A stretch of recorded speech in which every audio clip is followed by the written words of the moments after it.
जय हिंद दोस्तों, कैसे हो आप सभी। उम्मीद करूंगा कि आप सभी बहुत ही बढ़िया होंगे।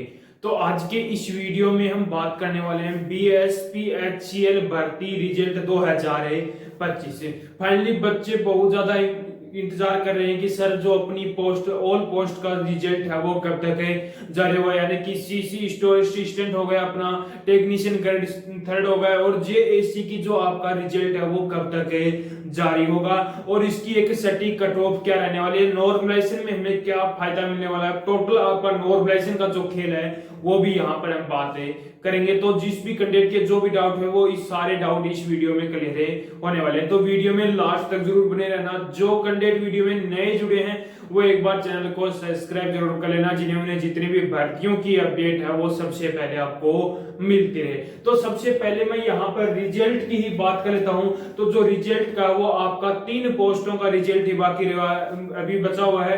एक तो हो गया आपका CC और स्टोर असिस्टेंट का हो गया, टेक्नीशियन ग्रेड थर्ड का हो और JAC का हो गया। इन तीनों का रिजल्ट है वो आपका लगभग चांस है कि आपका रिजल्ट है वो 15 सितंबर तक आपका रिजल्ट है वो जारी कर दिया जाएगा। पूरे चांस है कि 15 सितंबर से पहले आपका रिजल्ट है वो जारी हो जाएगा। अब मैं यहाँ पर सबसे पहले CC और स्टोर असिस्टेंट की यहाँ पर सबसे पहले मैं बातें कर लेता हूँ। तो सबसे पहले बात करूँ कि टोटल वैकेंसी कितनी है, तो आपकी टोटल जो वैकेंसी है वो 921 यहाँ पर टोटल वैकेंसी है। जिसके लिए कितने कैंडिडेटों ने फॉर्म अप्लाई किया था, तो लगभग आपके 2 लाख ऐसे कैंडिडेट हैं जिन्होंने क्या किया था, फॉर्म में अप्लाई किया था। कितने लाख है, 2 लाख कैंडिडेटों ने फॉर्म में अप्लाई किया था। जिसमें से ये तो है नहीं कि 2 लाख के 2 लाख कैंडिडेटों ने ही एग्जाम दे दिया, तो इसके कुछ परसेंट ऐसे कैंडिडेट हैं जिन्होंने एग्जाम में नहीं दिया, यानी कि लगभग आपके 1,30,000 कैंडिडेटों ने ही क्या दिया है, यहाँ पर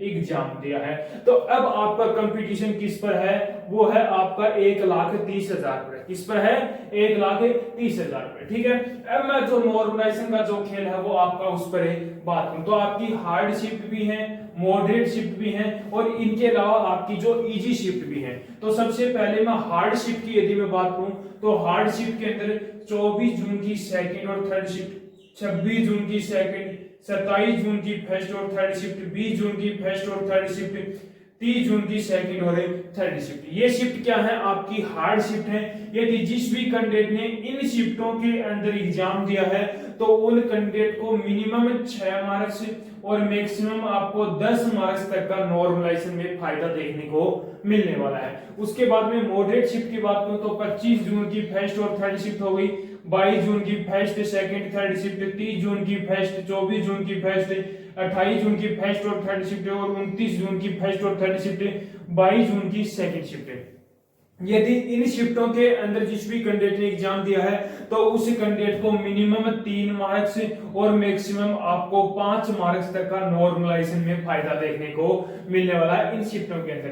अब इनके अलावा जो और भी शिफ्ट है, इजी शिफ्ट है, वो इजी शिफ्टों के अंदर आपके जो मार्क्स हैं वो 2 से 3 मार्क्स यहाँ पर क्या होने वाले हैं, घटने वाले। इनके अलावा जो अन्य और शिफ्ट आपकी बच गई उनके अंदर आपके 2 से 3 मार्क्स से घटने वाले हैं। ठीक है। अब मैं बात कर लेता हूं जो आपकी एक सटीक कट ऑफ है क्या रहने वाली है। यदि आपके इतने मार्क्स हैं तो आप कैंडिडेट क्या हो, सेफ रहने वाले हो। तो सबसे पहले मैं यहाँ पर यूआर कैंडिडेट की बात करूं और मेल कैंडिडेट की सबसे पहले मैं बातें कर लेता हूं। यूआर कैंडिडेट की बात करूं तो जिस भी कैंडिडेट के 70 से 72 के बीच में मार्क्स हैं तो आप भी कैंडिडेट क्या हो, सेफ है रहने वाले। उसके बाद में बीसी की बात करूं तो बीसी के अंदर जिस भी कैंडिडेट के 68 से लेकर 70 के बीच में मार्क्स हैं तो वो कैंडिडेट भी क्या है, सेफ है रहने वाला। ईडब्ल्यूएस कैटेगरी की बात करूं तो ईडब्ल्यूएस के अंदर जिस भी कैंडिडेट के 67 से लेकर 69 के बीच में मार्क्स हैं तो आप भी कैंडिडेट क्या हो, सेफ है रहने वाले। उसके बाद में ईबीसी कैंडिडेट की बात करूं तो ईबीसी के अंदर जिस भी कैंडिडेट के 64 से लेकर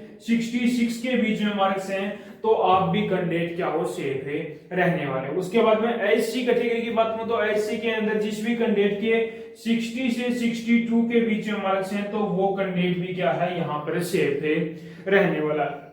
एसटी कैंडिडेट की बात करूं तो एसटी के अंदर लगभग जिस भी कैंडिडेट के 56 से लेकर 59 के बीच में मार्क्स हैं तो आप भी कैंडिडेट क्या हो, सेफ है रहने वाले। उसके बाद में अपना फ्रीडम एंड फाइटर की बात करूं तो जिस भी कैंडिडेट के 45 प्लस मार्क्स हैं तो आप भी कैंडिडेट क्या हो सेफ है रहने वाले। यदि मेल कैंडिडेट के अंदर यदि इतने मार्क्स आपके बन रहे हैं तो आप कैंडिडेट क्या हो सेफ है रहने वाले हो। उसके बाद में फीमेल कैंडिडेट की यदि मैं बात करूं तो फीमेल के अंदर सबसे पहले यूआर कैंडिडेट की यदि मैं बात करूं तो जिस भी कैंडिडेट के 68 से लेकर 70 के बीच में मार्क्स हैं तो वो कैंडिडेट भी क्या है सेफ है रहने वाला है।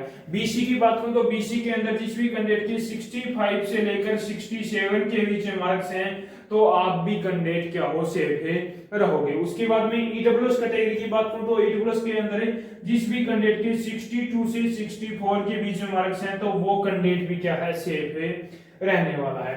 ईबीसी की बात करूं तो ईबीसी के अंदर जिस भी कैंडिडेट के 58 से लेकर 60 के बीच में मार्क्स हैं तो वो कैंडिडेट भी क्या है यहाँ पर सेफ है रहेगा। एससी कैटेगरी की बात करूं तो एससी के अंदर जिस भी कैंडिडेट के 55 से लेकर 57 के बीच में मार्क्स हैं तो आप भी कैंडिडेट क्या हो सेफ है रहने वाले। एसटी की बात करूं तो एसटी के अंदर 52 से लेकर 54 के बीच में यदि आपके मार्क्स हैं तो आप भी कैंडिडेट क्या हो सेफ है रहने वाले हो। यदि आपके इतने मार्क्स हैं मेल और फीमेल दोनों कैंडिडेटों की मैंने कटो बता दी, यदि इतने मार्क्स हैं तो आप कैंडिडेट क्या हो सेफ है रहने वाले। यदि हम टेक्नीशियन ग्रेड 3 की बात करें तो टेक्नीशियन ग्रेड 3 के अंदर आपकी टोटल वैकेंसी कितनी है, वो है आपकी 2156 यहाँ पर टोटल वैकेंसी है। ठीक है, इसके लिए कितने कैंडिडेटों ने फॉर्म अप्लाई किया है तो लगभग आपके 3 लाख ऐसे कैंडिडेट हैं जिन्होंने क्या किया है फॉर्म में अप्लाई किया। अब ये तो है नहीं कि 3 लाख के 3 लाख कैंडिडेटों ने ही एग्जाम दे दिया,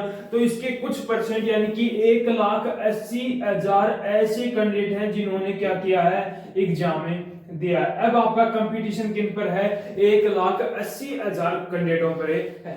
बात को एग्जाम का लेवल क्या रहा है तो एग्जाम का लेवल किस पर डिपेंड करता है, कैंडिडेट पर डिपेंड करता है। जिस कैंडिडेट की अच्छी खासी तैयारी है उसको पेपर आसान लगा था, जिसकी तैयारी कम है उसको पेपर हार्ड लगा था। तो एग्जाम के लेवल की बात करूं तो आपका एग्जाम का लेवल मॉडरेट टू आपका हार्ड रहा। ठीक है, अब मैं जो बात करूं कि क्वालिफाई मार्क्स से कितने होने चाहिए, यदि इतने मार्क्स से आपके कम है तो आप कोई नेक्स्ट एग्जाम की तैयारी करना स्टार्ट कर दो। तो सबसे पहले यूआर कैंडिडेट की यदि मैं बात करूं तो यूआर कैंडिडेट के अंदर जिस भी कैंडिडेट के 40% मार्क्स से कम है तो वो कैंडिडेट नेक्स्ट एग्जाम की तैयारी करें। बीसी की बात करूं तो बीसी के अंदर आपके 36.5%। उसके बाद में आपकी जो ईबीसी की बात करूं तो ईबीसी के अंदर है ईबीसी के अंदर आपके 34% मार्क्स और एससी एसटी और आपके फीमेल कैंडिडेट हैं उनके अंदर आपके 32% मार्क्स हैं तो वो कैंडिडेट तो सेफ है 32% मार्क्स के ऊपर। और जिसके 32 इससे मार्क्स कम है तो वो नेक्स्ट एग्जाम की तैयारी करना स्टार्ट कर दो। एंड मैं बात कर लेता हूं कि आपका जो नॉर्मलाइजेशन का जो खेल है वो क्या रहने वाला है टेक्नीशियन ग्रेड 3 के अंदर। तो सबसे पहले अपनी हार्ड शिफ्ट कौन कौन सी है, 12 जुलाई की सेकंड, 13 जुलाई की सेकंड और थर्ड शिफ्ट, 14 जुलाई की सेकंड और थर्ड, 15 जुलाई की फर्स्ट और थर्ड, 16 जुलाई की फर्स्ट सेकंड और थर्ड शिफ्ट, 11 जुलाई की थर्ड, 20 जुलाई की थर्ड, 17 जुलाई की सेकंड, 18 जुलाई की सेकंड और थर्ड शिफ्ट और 19 जुलाई की सेकंड शिफ्ट। ये शिफ्ट क्या है आपकी हार्ड शिफ्ट है। यदि इन शिफ्टों के अंदर जिस भी कैंडिडेट ने एग्जाम दिया है तो उस कैंडिडेट को मिनिमम 5 मार्क्स और मैक्सिमम उसको 8 मार्क्स तक का नॉर्मलाइजेशन में फायदा देखने को मिलने वाला है। ये शिफ्ट आपकी यदि कैंडिडेट ने एग्जाम दिया है इन शिफ्टों के अंदर तो वो कैंडिडेट को मिनिमम 5 और मैक्सिमम 8 मार्क्स तक का। अब मैं बात कर लेता हूं जो अपनी मॉडरेट शिफ्ट कौन कौन सी है, 11 जुलाई की सेकंड, 13 जुलाई की थर्ड, 11 जुलाई की सेकंड, 12 जुलाई की थर्ड, 13 जुलाई की फर्स्ट, 14 जुलाई की फर्स्ट, 15 जुलाई की सेकंड, 17 जुलाई की फर्स्ट और थर्ड शिफ्ट हो गई, 18 जुलाई की फर्स्ट, 19 जुलाई की फर्स्ट और थर्ड शिफ्ट, 20 जुलाई की फर्स्ट और थर्ड शिफ्ट, 22 जुलाई की सेकंड और थर्ड और 21 जुलाई की थर्ड शिफ्ट। ये शिफ्ट क्या है आपकी मॉडरेट शिफ्ट है। इन शिफ्टों के अंदर जिस भी कैंडिडेट ने एग्जाम दिया है तो उस कैंडिडेट को मिनिमम 5 मार्क्स और मैक्सिमम आपको मिनिमम 3 मार्क्स और मैक्सिमम आपको 5 मार्क्स तक का नॉर्मलाइजेशन में फायदा देखने को मिलने वाला है। अब जो बात है जो आपकी इजी शिफ्ट है, इजी शिफ्ट इनके अलावा जो आपकी बच गई वो क्या है इजी शिफ्ट है। उन शिफ्टों के अंदर आपके मार्क्स घटने वाले हैं, 1 से 2 मार्क्स आपके इसके अंदर कमी होने वाले हैं। तो जो नॉर्मलाइजेशन का जो खेल था वो मैंने आपका क्लियर कर दिया। अब हम बात करते हैं जो अपनी एक सटीक कट ऑफ है क्या रहने वाले। तो सबसे पहले मैं मेल कैंडिडेट की बात करूंगा यूआर कैटेगरी से। तो यूआर कैटेगरी से जिस भी कैंडिडेट के 64 से लेकर 68 के बीच में मार्क्स हैं तो वो कैंडिडेट क्या है यहाँ पर सेफ है रहने वाला है। बीसी की बात करूं तो बीसी के अंदर जिस भी कैंडिडेट के 61 से 63 के बीच में मार्क्स हैं तो वो कैंडिडेट भी क्या है यहाँ पर शेयर पे रहेगा। ईडब्ल्यूएस कैटेगरी की बात करूं तो ईडब्ल्यूएस के अंदर जिस भी कैंडिडेट के 57 से लेकर 59 के बीच में मार्क्स हैं तो आप भी कैंडिडेट क्या हो शेयर पे रहोगे। ईबीसी की बात करूं तो ईबीसी के अंदर 54 से लेकर 56 के बीच में मार्क्स हैं तो आप भी कैंडिडेट क्या हो शेयर पे रहने वाले हो। एससी कैटेगरी की बात करूं तो एससी के अंदर जिस भी कैंडिडेट के 50 से 52 के बीच में मार्क्स हैं तो आप भी कैंडिडेट क्या हो यहाँ पर शेयर पे रहोगे। एसटी कैटेगरी की बात करूं तो एसटी के अंदर 48 से लेकर 50 के बीच में मार्क्स हैं तो आप भी कैंडिडेट क्या हो शेयर पे रहने वाले। फ्रीडम एंड फाइटर की बात करूं तो जिस भी कैंडिडेट के 40 प्लस मार्क्स हैं तो वो कैंडिडेट भी क्या है यहाँ पर शेयर पे रहने वाला है। अब मैं बात करता हूं जो अपने फीमेल कैंडिडेट हैं उनकी, तो फीमेल कैंडिडेट के अंदर सबसे पहले यूआर कैटेगरी की बात करूं तो यूआर के अंदर जिस भी कैंडिडेट के 54 से लेकर 56 के बीच में मार्क्स हैं तो वो कैंडिडेट भी क्या है यहाँ पर शेयर पे रहने वाला है। बीसी की बात करूं तो बीसी के अंदर 52 से लेकर 54 के बीच में मार्क्स हैं तो आप भी कैंडिडेट क्या हो शेयर पे रहने वाले हो। ईडब्ल्यूएस कैटेगरी की बात करूं तो ईडब्ल्यूएस के अंदर 49 से लेकर 51 के बीच में मार्क्स हैं तो आप भी कैंडिडेट क्या हो शेयर पे रहने वाले हो। उसके बाद में ईबीसी की बात करूं ईबीसी की बात करूं तो ईबीसी के अंदर जिस भी कैंडिडेट के 44 से लेकर 48 के बीच में मार्क्स हैं तो आप भी कैंडिडेट क्या हो शेयर पे रहने वाले हो। उसके बाद में एससी कैटेगरी की बात करूं तो एससी के अंदर 41 से लेकर 43 के बीच में मार्क्स हैं तो आप भी कैंडिडेट क्या हो शेयर पे रहने वाले हो। एसटी कैटेगरी की बात करूं तो एसटी के अंदर 37 से लेकर 40 के बीच में मार्क्स हैं तो वो कैंडिडेट भी क्या है यहाँ पर शेयर पे रहने वाला है। तो ये टेक्नीशियन का मैंने आपका पूरा डाटा क्लियर कर दिया। जो कट ऑफ क्या रहने वाली है, अपनी जो सटीक कट ऑफ है क्या रहेगी मेल और फीमेल दोनों कैंडिडेटों की बता दिया है। नॉर्मलाइजेशन का जो खेल है क्या रहने वाला, और आपको रिजल्ट तो पता ही है कि आपका रिजल्ट है वो 15 सितंबर से पहले पहले आपका रिजल्ट है वो तीनों पोस्टों में जारी कर दिया जाएगा। अब हम बात कर लेते हैं जो अपनी एक और पोस्ट बची जेएसी।